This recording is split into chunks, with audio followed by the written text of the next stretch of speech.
नमस्कार दर्शकों, पल पल में आप सभी का स्वागत है। देश के अंदर कोरोना महामारी की रोकथाम के लिए सरकारों द्वारा लगाए गए लॉकडाउन 4 के 4 चरण पूरे होने पर अब एक राहत भरी खबर आई है और वह खबर यह है कि अब लॉकडाउन 5 न लग करके अनलॉक करने की शुरुआत हुई है। हालांकि देश भर में कंटेनमेंट जोन में लॉकडाउन जारी रहेगा 30 जून तक, लेकिन उसी के साथ अब देश के अंदर लगाए गए लॉकडाउन को अनलॉक करने की एक अच्छी शुरुआत हुई है और उसी पर हम चर्चा कर रहे हैं। इस चर्चा में हमारे साथ हैं पल पल के प्रधान संपादक श्री सुरेंद्र भाटिया जी। नमस्कार जी। सर, केंद्र सरकार की ओर से अभी एक गाइडलाइन जारी की गई है कि अब तक जो 4 लॉकडाउन लगाए गए हैं अब उसमें अनलॉक करने की एक पहल की गई है। हालांकि कंटेनमेंट जोन में लॉकडाउन रहेगा और 30 जून यानी 1 महीने तक रहेगा, लेकिन साथ ही अब जून के महीने से देश के अंदर जो बंदिशें लगी हुई थी कई क्षेत्रों में, वो धीरे धीरे समाप्त की जाएंगी 3 चरणों में। तो आप हमारे दर्शकों को बताइए कि जून के महीने में कौन कौन सी ऐसी बंदिशें थी जो पिछले 4 चरणों में लगाई गई थी और वो अब ओपन हो जाएंगी। ऐसा है कमल जी, अब से आधा घंटा पहले भारत सरकार ने एक विस्तृत आदेश जारी किया है। जैसा कि आप सभी को यह जानकारी होगी, आपदा प्रबंधन एक्ट 2005 के अंतर्गत भारत सरकार के पास पूरे देश को लॉक करने की शक्तियां दी गई हैं और उसी के अंतर्गत 25 मार्च से मोदी जी ने 24 मार्च की शाम को 8 बजे देश को संबोधित करते हुए देश में पहला लॉकडाउन 21 दिन का जारी किया था और उसके बाद उसको 3 बार और बढ़ाया गया। 4 लॉकडाउन जो हैं अब तक इस देश में जो 68 दिन के लगभग हैं, आज 67वां दिन है, वो जारी रहे हैं। अब लॉकडाउन 5 और अनलॉकडाउन 1 जो है वो 1 जून से 30 जून के बीच जारी रहेगा। उसमें जो है कंटोनमेंट जोन में पूर्ण रूप से सभी प्रकार की पाबंदियां रहेंगी और आप सभी से आग्रह, अपने क्षेत्रों को कंटोनमेंट जोन ना बनने दें। अगर कोई एरिया कंटोनमेंट जोन बनता है, और वो कैसे बनता है, अगर किसी एरिया में कोई व्यक्ति कोरोना पॉजिटिव पाया गया तो उस एरिया में पहले तो एक बड़े एरिया को कंटोनमेंट जोन बना दिया जाता था, लेकिन आज भी अगर एक व्यक्ति आता है तो 150-200 घरों की एक कॉलोनी को 3-4 गलियों को कंटोनमेंट जोन और उसके साथ लगती 5-6 हजार की आबादी को बफर जोन बना दिया जाता है।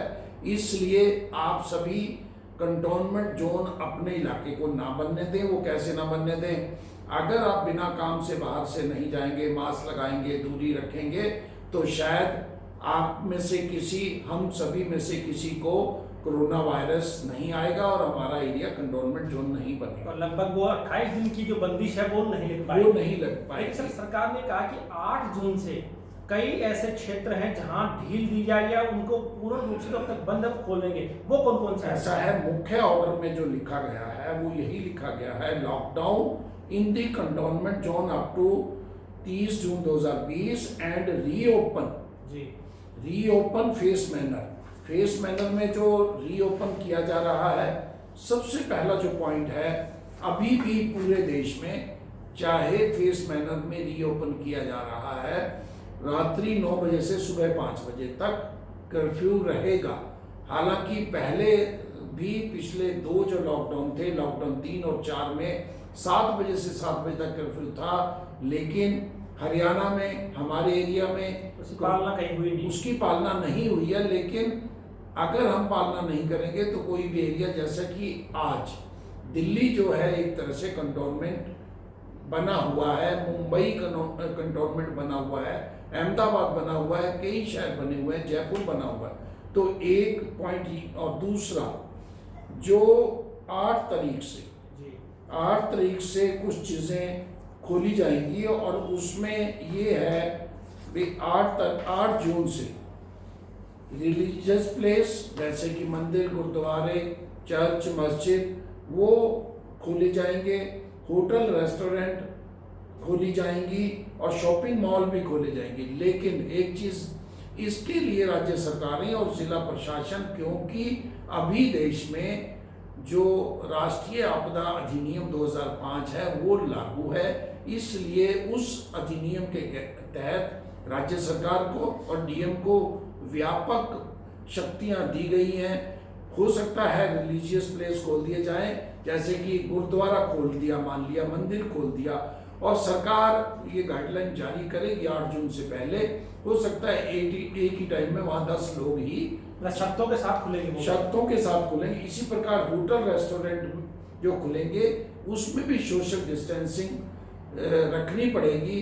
अब ये एक दिलचस्प बात है, होटल रेस्टोरेंट कोई जाएगा तो वो खाना खाने के लिए जाएगा तो मास्क कैसे लगाएगा, जबकि पूरे देश में मास्क लगाने अनिवार्य किया हुआ है, गाइडलाइन जारी की गई इसकी। और दूसरा, school, colleges, education, training, coaching institution, ये जो है will be open after cantonment, ये कंसल्टेशन ऑफ स्टेट और यूटी गवर्नमेंट, उनकी सलाह के साथ जुलाई 2020 में, मंथ ऑफ द जुलाई, क्योंकि जून में आमतौर पे पूरे देश में गर्मी की छुट्टियां रहती हैं, तो स्कूल कॉलेजेस को जो खोला जाएगा वो जुलाई में खोला जाएगा। लेकिन इस बीच हम एक चीज जानकारी आपको दे दें, 21 जून से चौधरी देवीलाल विश्वविद्यालय की जो प्रैक्टिकल परीक्षाएं हैं वो आरंभ होंगी और 1 जुलाई से परीक्षाएं भी आरंभ होने जा रही हैं। और उसके बाद जो पाबंदियां रहेंगी, अभी भी इंटरनेशनल एयर ट्रैवल पे पाबंदी रहेगी, मेट्रो रेल पे पाबंदी रहेगी,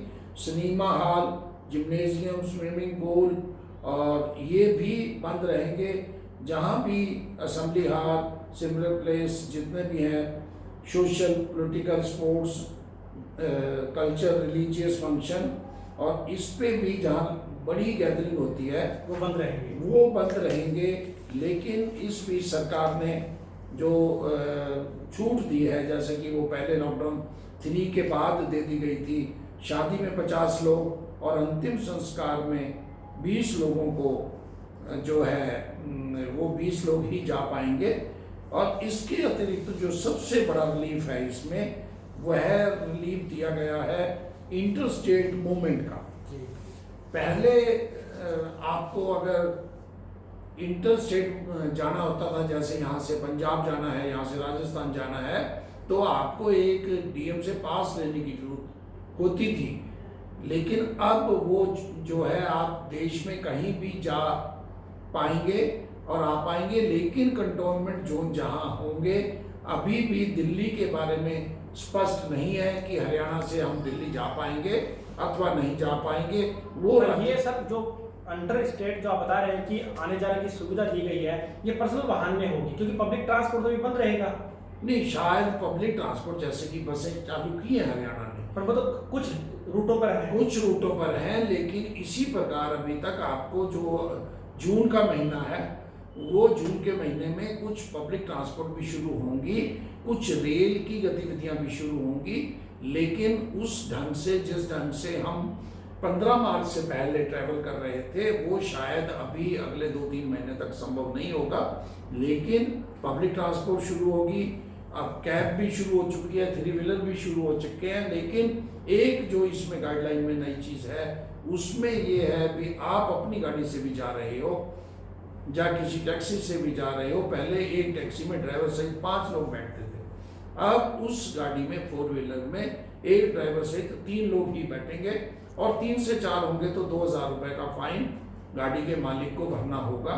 इस प्रकार की पाबंदियां अभी तक भी जारी रहेंगी, क्योंकि ये एक डायरेक्शन है भारत सरकार की स्टेट गवर्नमेंट को।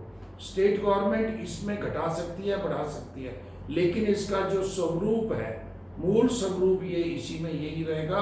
कंटोनमेंट जोन में पाबंदियां रहेंगी, बाकी जगह पे छूट रहेगी। लेकिन लोगों को बहुत ज़्यादा परेशानी पिछले 3 महीनों से, लगभग 68 दिनों से विशेषकर हो रही थी एक दूसरे राज्य में।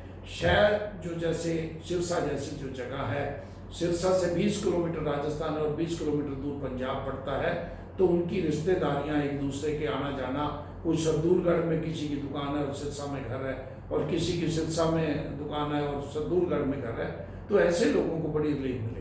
सर, अभी जैसे आप बता रहे हो कि ये पहला चरण है अनलॉक करने का, सरकार ने कहा कि 3 चरणों में इसे अनलॉक किया जाएगा। 4 चरण उन्होंने लॉकडाउन किया था, अब 3 चरणों में अनलॉक किया जाएगा। जैसे 8 जून से रेस्टोरेंट, धार्मिक स्थल वगैरह खुलेंगे, तो बाकी 2 चरण आएंगे, उनमें क्या कोई और बड़ी राहत मिलेगी? नहीं, जैसे 20 जून को कुछ चीज़ें और खुलेंगी, हो सकता है इस दौरान जैसे रेल खोल दी जाए। अब जैसे जो स्टेट है, इंटरस्टेट बसें चलेंगी, अब वो कब से चलेंगी, क्योंकि अभी तक यात्री भी नहीं जा रहे थे। जैसा कि हरियाणा ने पंचकुला के लिए और स्थानों के लिए बसें चलाई थी पिछले कुछ दिनों से, लेकिन बसों में सवारियाँ ही नहीं मिल रही थी। सबसे बड़ी जो दिक्कत है हरियाणा पंजाब के लिए, हमारा चंडीगढ़ अभी भी एक किस्म से वो हॉट जोन बना हुआ है, वो कंटोनमेंट जोन बना हुआ है, और दिल्ली भी कंटोनमेंट जोन बना हुआ है। जब तक ये दोनों सेफ नहीं होते तब तक जो आवाजाही है, क्योंकि लोगों का जो एक किस्म से राजधानी कैपिटल चंडीगढ़ है और जो बिजनेस के लिए लोगों को दिल्ली आना जाना रहता है, तो वो दिक्कत रहेगी। अभी भी आप देखेंगे सारी छूट के बावजूद 25 से 50% के बीच ही लोग आना जाना होगा, क्योंकि कुछ पाबंदियां रहेंगी, कुछ पब्लिक ट्रांसपोर्ट पहले की तरह नहीं होगी। पहले जहाँ सिरसा में हर 2 मिनट 3 मिनट में और मैक्सिमम 5 मिनट में एक दिल्ली की बस मिलती थी, अब हो सकता है दिल्ली के लिए 3 या 4 बसें ही चलें, और वो भी बहादुरगढ़ तक चलें। तो अभी हमें स्टेट गवर्नमेंट की जो गाइडलाइन आएंगी वो देखनी होगी। 8 जून को क्या गाइडलाइन आती हैं, उसके बाद 20 को क्या आती हैं, और वो भी स्थितियों पर है। अगर इसी प्रकार मामले बढ़ते रहे तो इसमें कुछ कम और ज़्यादा भी हो सकता है। सर, जानकारी देने धन्यवाद आपका। तो दर्शकों, अनलॉक 1 के से जुड़ी हुई ये खास खबर थी जो हमने आप तक पहुंचाई है। हालांकि 8 जून से जो कुछ ढील दी जाएगी उसमें कुछ शर्तें भी जोड़ी जाएंगी। वो शर्तें क्या होंगी ये अभी साफ नहीं किया गया है। जब ये कोई भी अपडेट इससे जुड़ी हुई आएगी हम आप तक पहुंचाएंगे। आप देखते रहिए पल पल। धन्यवाद। नमस्कार जी।